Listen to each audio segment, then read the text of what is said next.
보면 알걸요. 하다 보면 늘걸요. 재테크 비법을 매일 오전 11시 편하고 친근한 경제 파트너 박연미의 목돈 연구소.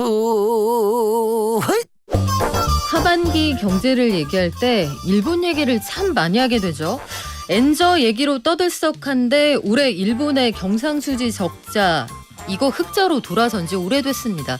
76%나 흑자가 늘어났고요. 기업의 절반 이상은 깜짝 실적을 냈습니다. 일본의 실업률은 선진국 최저치, 주가 상승폭은 G7 국가 중에 1등입니다.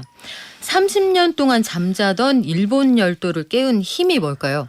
엔저의 영향 그리고 일본 경제의 현황 이게 우리나라에 미칠 영향까지 싹 다 알아볼게요. 홍춘욱 박사 오셨습니다. 안녕하세요. 네, 안녕하세요. 박사님 또 일본 통 아니세요? 일본 통이라기보다는 강제로 많이 알게 되시잖아요. 그렇죠. 이걸 30년 하면 정말 일본어를 뭐 말하고 이런 건 잘 못하지만 적어도 읽는 거는 거의 문제가 없어지는 게 네. 거기 보고서를 안 보고는 일을 할 수가 없는 시절이 있었으니까요. 그렇죠. 근데 최근에 우리나라 사람들이 지난달에 일본 간 외국 사람 4명 중에 1명이 한국 사람이었대요. 그리고 올해 통계를 내보니까 1, 2, 3, 4월까지 일본에 간 사람, 한국 사람이 200만 명이 넘더라고요. 그러니까 엔저의 영향으로 봐야 될 텐데 아니 왜 이렇게까지 엔화 값이 떨어집니까? 아베노믹스가 드디어 10년 만에 성공한 거죠. 야, 아베노믹스가 뭐예요? 네, 쉽게 이야기해서 이제 돌아가신 전 아베 총리가 2012년 이제 선거에서 이기면서 3가지 화살 이야기를 했는데요. 첫 번째가 뭐냐면 엔화 약세를 유도하겠다. 두 번째는 재정을 많이 풀겠다. 세 번째는 국가 경쟁력을 강화시키겠다. 이렇게 이제 3가지를 이야기하면서 했는데 여러 정책 중에 지금까지 유지가 되고 있고 효과를 보고 있는 건 N 약세 정책이라고 볼 수 있고요. N 약세를 이제 유도하는 가장 좋은 방법은 금융시장, 채권시장, 외환시장의 참가자들의 생각을 바꾸는 거예요. 생각을 바꾼다. 네, 그렇습니다. 왜 그러냐면 외환시장에서 하루 거래되는 돈이 5조 달러예요. 그러니까 정부가 개입해서 절대 이길 수 없는 시장입니다. 그 시장은 정부도 개미예요. 하루 4조 달러, 5조 달러 거래됩니다. 그러니까 우리나라 1년 GDP가 2조 달러니까. 그러니까 세계 최대의 시장이 외환시장인데 네. 거기서 N을 약세로 만들어 내려면 어떻게 해야 되냐면 자해 행위를 해야 되거든요. 그 자해 행위가 뭐냐 이렇게 생각하면 우리 모든 국민들이나 이런 사람들은 우리가 달러로 기준으로 해서 우리나라의 국민소득이 3만 불이다, 4만 불이다. 자 이번에 일본을 제쳤다, 대만을 제쳤다. 이걸 되게 중요하게 생각하잖아요. 그렇죠. 그게 국가적 자부심도 연결돼 있죠. 근데 일본 아베노믹스는 뭐냐면 우리 엔화 값을 시원하게 떨어뜨려서 달러 기준으로 우리 못 사는 나라 돼도 된다. 즉 그때 당시 이제 1달러에 대해서 엔화 환율이 얼마냐면 80엔, 90엔 하던 걸 지금 최근에 140엔. 환율이 거의 2배 가까이 올리면 당연히 달러 기준으로서 일본 사람들은 못 살게 될지 모르지만 일본 기업들을 살릴 수 있다. 그리고 더 나가서 환율이 10년에 걸쳐서 2배를 만들면 수입되는 물가가 오르겠죠. 그럼 수입되는 물가가 오르게 되면 자연스럽게 인플레이션, 물가 상승에 대한 기대가 올라가면서 30년 동안 제자리 걸음하던 일본의 임금도 오르게 될 것이다. 이런 판단 하에서 내린 정책이었고요. 그 정책이 사실 아베 총리 재임 중에 살아생전에는 성과가 미미해 보였는데 최근 들어서서 특히 미국의 금리 인상 덕분에 이 효과가 엄청 중폭되죠. 미국 금리는 5%, 일본 금리는 제로. 자 그러면 어떤 일들이 벌어지냐면 일본에서 제로 금리로 돈을 빌려서 5%짜리 미국 예금을 가입하면 이자 차익만 5%가 나는 거죠. 이걸 저희들은 N-캐리 트레이드라고 하는데 20년 만에 제가 또 이걸 다시 이야기하게 되네요. 그러게요. 그래서 한국에서도 그래서 그렇게 투자하시는 분들이 많다고 들었어요. 예, 그렇죠. 그러니까 N을 사는 것보다 N에서 돈을 빌리는 또는 N에 일본에서 어떤 식으로 자금을 차입해서 다른 나라에 투자를 한다든가 하게 되면 일본 N에서 달러로 돈이 빠져나가잖아요. 그러면 N의 가치는 점점 더 떨어지지 않겠습니까? 그러니까 이런 식의 거래들을 노리는 실제로 옛날에 와다나베 부인 들어보셨죠? 그렇죠. 와타나베 부인. 예, 그게 이제 N 약세가 앞으로 장기화될 테니까 일본 사람들이 살아남기 위해서 해외 투자를 늘려나가는 그 움직임들을 와타나베 부인이다 이렇게 불렀는데 정확하게 보면 10년 지나고 보니까 아주 탁월한 투자 판단이었던 셈입니다. 자, 그 아베가 뿌린 씨앗을 기시다 정부에서 거두고 있는 셈인데 맞습니다. 아니 말씀하신 그 언급 중에 자해 행위라는 말이 있었어요. 근데 이 정책이 분명 좋기만 하진 않을 거거든요. 안 좋죠. 그리고 그 나라 국민들이 감당해야 될 대가가 분명히 있을 겁니다. 그리고 네. 수입 물가가 어마어마하게 올라갈 거고요. 지금 오랫동안 저물가에 시달렸기 때문에 아유 이게 얼마 만에 보는 3%대 물가야 반갑다 할 수 있지만 언제까지 이렇게 가요? 이거 계속 감당할 수 있습니까? 결국 일본이 그동안 30년 동안 임금이 한 푼도 안 올랐거든요. 제가 30년 전에 일본의 모 증권사에 연수를 갔었는데 그때 신입사원들 한 해 연봉이 400만 엔, 그러니까 우리나라 돈으로 한 4천만 원. 이야기 듣고 되게 놀랐거든요. 근데 일본에 최근에 취직한 제 지인의 아들이 받는 연봉을 보니까 역시 400만 엔. 다시 한번 놀라셨겠네요. 네. 알고는 있었지만 어떻게 이렇게 물가가 안 오르고 임금이 안 오를 수 있는가. 그러니까 경제가 제로 물가 제로 금리로 못 박히게 되니까 경제에 두 가지 문제가 생기는데 첫 번째 문제가 뭐냐 하면 사람들이 은행을 이용하지 않게 돼요. 왜냐하면 예금 이자를 안 주니까. 은행은 그냥 큰 금고다 이렇게들 생각을 하시더라고요. 예, 그래서 네. 현찰을 잔뜩 찾아가지고요. 아주 내화 금고, 잘 불에 타지도 않을 그런 금고에다가 넣어놓는 겁니다. 그렇게 되면 정부 입장에서나 경제 입장에서 이중고가 생기죠. 첫 번째, 세금이 안 거치겠죠. 뭐 당연한 이야기를 좀 하고 있습니다. 그냥 그 금고채 자녀들에게 줘버리면 끝입니다. 그냥 두는 거죠. 그렇죠. 네. 또 두 번째, 은행에서 예금이 빠져나간다는 뜻입니다. 자, 그걸 뭘 뜻하냐 하면 경제에 돈이 마른다는 뜻이죠. 은행에 우리가 돈을 예금을 하면 그 돈을 가지고 은행은 우리한테 예금 이자를 줄 뿐만 아니라 그 돈을 들고 다른 데다가 대출을 함으로써 경제를 살려나가는, 즉 돈은 경제의 혈액이에요. 우리 몸의 신체에서 피가 많이 빠져나가면 흔히들 2리터 빠지면 큰일 난다 그러잖아요. 근데 일본은 30년 내내 피가 빠지는 겁니다. 자, 살아날 수가 없죠. 경제가 그래서 30년 동안 극단적인 불황, 저성장, 제로성장 속에서 1인당 국민소득 대만 한국한테 추월당한다. 이야기 들은 지 몇 년 됐단 말입니다. 자, 이대로 그냥 망할 것이냐라는 거에서 이렇게 돼서 그냥 우리가 말라 죽느니 국민들 당장 해는 좀 줄지 모르지만 물가 좀 올릴 수는 있을지 모르지만 마지막 발버둥을 쳐보자라고 한 게 아베노믹스라고 볼 수 있는 거죠. 그러면 거의 국가 경제의 빈사 상태에서 아주 극단적인 방법을 썼는데 이게 때마침 코로나19 이후에 미국의 극단적인 금리 인상기와 맞물려서 영향을 받고 있는 그런 상황이다. 엔저가 그럼 계속 되는 거예요, 이렇게? 적어도 올해는 지속되지 않겠냐라고 보는 분이 많은 게 일단 미국 연준이 어제였죠. 어제 네. 저 파월 의장님이 청문회에 나오셔서 뭐라고 했냐면 금리 어떻게 할 거냐 이렇게 물으니까 좀 더 하고 싶은데요라는 의사를 굉장히 많이 보였거든요. 네. 그러니까 오늘 우리나라 환율 오르는 거 보면 알잖아요. 오늘 1,300원 위로 예, 위로 올라갔어요. 왔죠. 네. 그래서 엔원 환율도 지금 900원 다시 회복했는데요. 아무튼 이걸 보면 알지만 일본이 혼자 아베노믹스 열심히 노력한다고 되는 게 아니에요. 일본 혼자 노력한다고 엔 환율이 정말 약세를 가는 게 아니고 미국이 도와줘야 되거든요. 근데 미국은 본의 아니게 지금 일본의 아베노믹스 한번 해봐 라는 것처럼 마치 자국 통화를 강세로 만들면서 엔을 약세로 만들면 미국 기업들 힘들잖아요. 그런데 지금 미국 입장에서는 경기가 과열돼서 물가 문제가 더 심각하다고 보니까 일본 입장에서는 아주 횡재를 하고 있는 거죠. 그러면 뭐 금리나 올해는 힘들다고 일단 지금 분위기가 돌아섰잖아요. 그러면 올해 중에 엔이 더 약세로 갈지 않겠냐 이런 베팅이 나오는 것 같습니다. 환율은 테트리스다 이런 생각을 다시 한번 하게 돼요. 이 짝이 딱딱 맞아야 그래야 이 외환 정책이라는 게 사실 말이 좋아서 외환 정책이지 지금 일본이 사용하고 있는 방식은 명백한 환율 조작이잖아요. 그렇죠. 조작이죠. 그렇죠. 의도해서 끌어내리고 있는 거잖아요. 근데 중국만 환율 조작국 지정되고 일본은 지정 안 되잖아요. 우리만 맨날 환율 관찰 대상국으로 하고. 네, 뭐. 그래요. 엔화가 그래서 워낙 많이 싸니까 여행도 가시고 그리고 엔테크 한다고 그래서 나는 저기 저금할 거야 아니면은 일본 주식에 투자할 거야 이런 분들 계신데 그러면은 요 상태로 계속 유지가 되면 당분간 크게 뭐 재미 볼 수 있습니까? 예, 한 1년 봐야죠. 그렇죠. 요즘 기다리셔야 되죠. 예, 왜 그러냐 하면 지금 엔이 약세인 건 다 알고 또 엔이 좀 더 떨어질 거라는 걸 아는데도 불구하고 왜 N을 사야 된다라는 말을 하냐 하면 N이 저평가됐기 때문입니다. 이게 이제 저평가를 가장 우리 쉽게 할 수 있는 게 바로 구매력이에요. 간단하게 하나 이야기를 하자면 이제 우리 박은미 기자님, 그러니까 앵커라고 불러야 되는데 예전부터 아는 사이라서 기자라고 제가 불렀는데요. 뭐라 부르시면 예, 어떻습니까? 박 앵커님이랑 네. 저희 둘이가 장사를 하고 있는데 네. 박 앵커님이 일본이고 제가 한국인 거예요. 네. 근데 환율이 현재 상태로 유지돼 있다고 가정을 하는데 똑같은 물건을 생산하고 맛도 비슷한 돈가스 덮밥을 하나 만드는데 돈불이라고 하죠. 자, 근데 우리 박 앵커님은 9,000원에 팔고 있는데 제가 12,000원이에요. 자, 어떤 일이 벌어지겠어요? 아무리 제가 노력해도 저희 집으로 손님 다 오시겠네요. 예, 제가 아무리 네.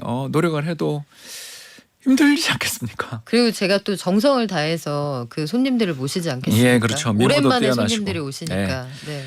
시커먼 남자 또 주인보다 이게 결국 우리가 지금 네. 이 비유를 잠깐 들어보시면 알겠지만 왜 우리 한국 사람들이 일본에 그렇게 여행을 많이 가는데 반해서 일본 사람 한국 여행 오시는 분들도 요새 많이 늘었지만 옛날만 안 오냐 하면 일본 국내 여행의 매력이 더 크기 때문이에요.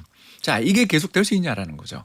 이걸 이제 저희들이 측정한 것이 바로 구매력 평가라는 건데 어떤 기준으로 살펴보더라도 일본 N이 적정 가치에 비해서 30에서 40% 정도 저평가돼 있어요. 아베노믹스의 공이죠. 그러니까 그만큼 일본에 가서 뭘 사오는 게 이익입니다. 그리고 수출 기업들 입장에서도 마찬가지죠. 메이드 인 저펜이 이제는 싸지는 거죠. 그러니까 TSMC부터 삼성전자, SK 하이닉스까지 전부 지금 일본 큐슈 지역으로 몰려가고 있는 이유가 거기 땅값 싸고 인건비도 싸니까 가는 거예요. 자, 그렇다면 결과적으로 이게 당장 6개월, 1년 사이에야 반응 안 할 수 있지만 우리가 투자는 좀 길게 본다. 그 나라의 자산을 내가 대표가 돼서 사는 거다라는 생각으로 사는 워렌 버핏의 격언을 따른다면 일본은 굉장히 지금 저평가돼 있는 그런 나라라고 볼 수 있는 거죠. 근데 그래서 일본은 지금 증시에도 외자가 많이 들어오고 투자도 많이 받고 살아나는 것 같은데 엔저를 의도적으로 유도해서 수출도 잘 되는 것 같아요. 그러면 우리나라는 일본하고 아직도 경쟁하는 산업군이 많은데 우리는 되게 불리해지는 거 아니에요? 그렇죠. 세계 산업군의 문제입니다. 일단 사실 반도체, 디스플레이, 스마트폰 같은 핵심 IT 제품은 우리가 일본 따돌린 지는 오래됐으니까 거기는 이미 경쟁은 끝났다고 봐야 되고 오히려 우리 입장에서는 중국의 공장 계속 짓던 거 지금 미중 갈등의 칩 법안 이런 것 때문에 어려우니까 일본 가자 할 정도로 사실 이제 일본이 거기가 그렇게 위협적인 경쟁자면 가겠습니까? 그렇지 않죠. 그러면 남아있는 새 산업이 이제 문제인데 자동차 기계 조선입니다. 실제로 우리가 과거 소부장 뭐 이런 거에서 보는 것처럼 기계를 비롯한 정밀 화학 쪽은 우리가 참 힘들고요. 자동차 요새 우리나라 자동차 회사들 세계적으로 굉장히 잘 팔고 있다 그러는데 N 약세로 가자마자 최근에 주가 보면 잘 가던 현대차 주가가 좀 힘든 거 보셨을 겁니다. 네. 아무래도 이쪽 부문은 좀 힘든 거죠. 마지막 세 번째로 조선이 과거에 엄청난 경합관계였는데 최근에 조선주 주가 보면 아시겠지만 잘 가거든요. 요새 조선 오랜만에 기지개 확 편다. 사람이 없어서 못 뽑는다 이런 얘기 있어요. 예, 네. 정말 오래 걸렸습니다. 아마 그건 10년 그래요. 걸렸어요. 아, 10년. 네. 예, 제가 국민연금 다닐 때 대우조선해양이 그 사건이 터졌거든요. 예, 그 정말 식은땀이 흘렀습니다. 아무튼 그만큼 10년 걸친 불황의 끝에서 우리나라 기업들이 구조조정 잘하고 살아남은 기업들의 경쟁력이 개선되다 보니까 같은 불황을 겪었던 일본 대비해서 우리 기업들 경쟁력이 너무 높아져서 거긴 괜찮다고 볼 수 있겠죠.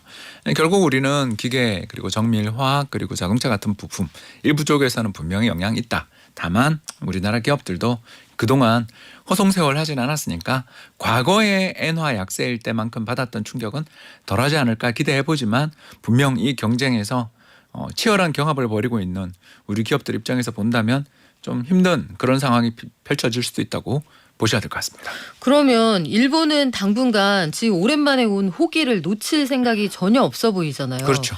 그러면 일본이 앞으로 1년 동안 이 스탠스를 유지한다고 가정할 때 우리는 그러면은 대응할 수 있는 방법이 뭐예요? 두 가지나 있지 않습니까? 뭐가 있죠? 첫 번째 일본 주식 좀 사는 게 어떨까? 굉장히 좋은 전략이 아닌가 저는 생각하는 게. 그 개인의 입장에서는 예, 왜냐하면 솔직히 우리나라 주식시장 매력 없잖아요.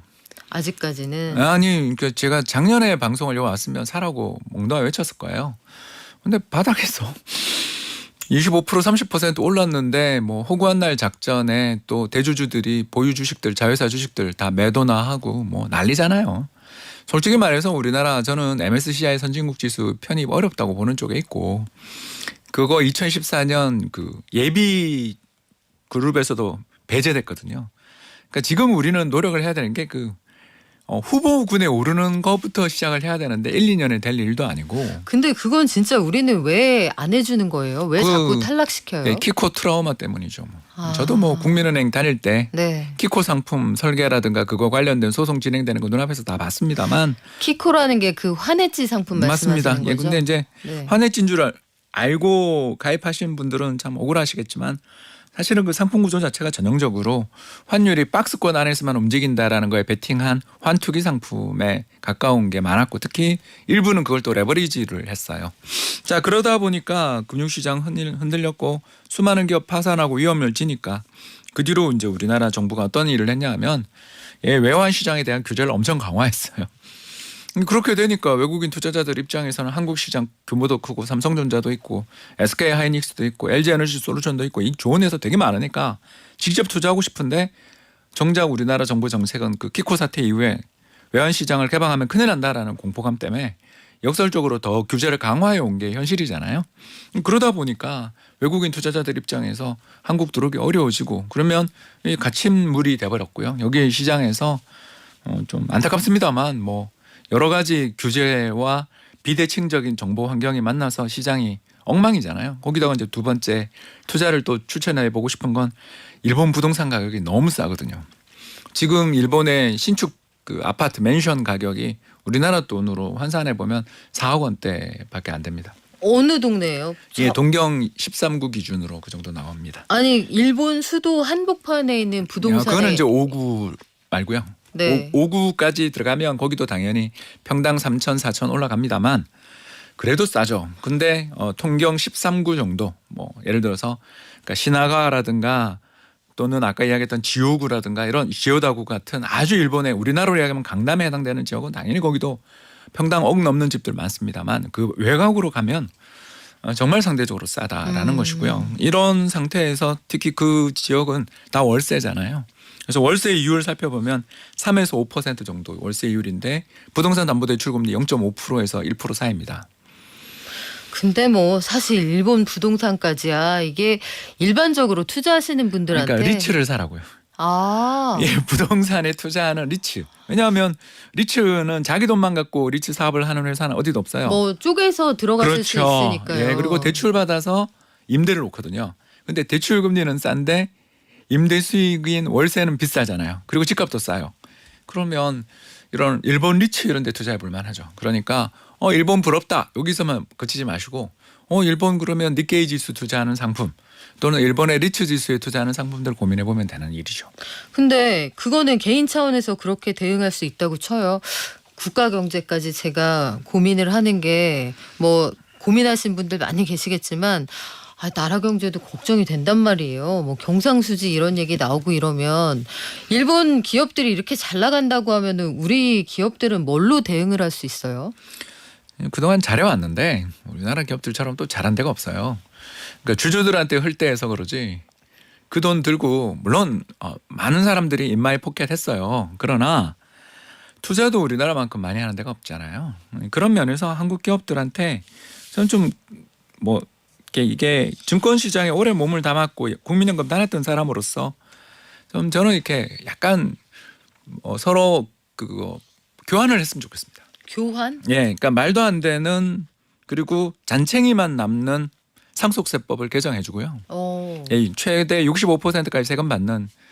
근데 이거를 다 대비해서 우리 옛날 에버랜드 사건 알잖아요. 예, CB 사건.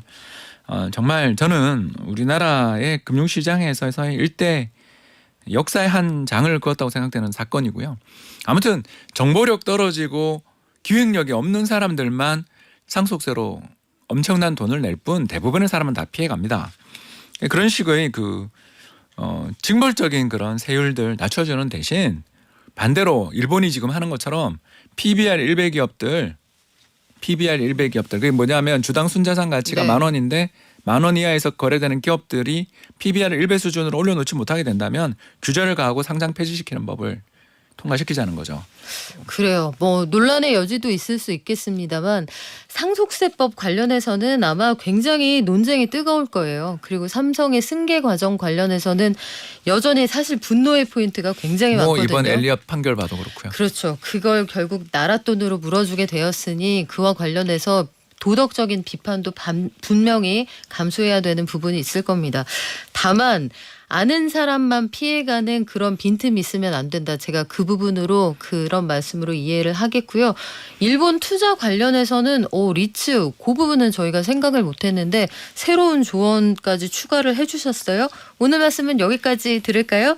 지금까지 프리즘 투자자문 홍춘욱 대표와 함께했습니다. 고맙습니다. 감사합니다.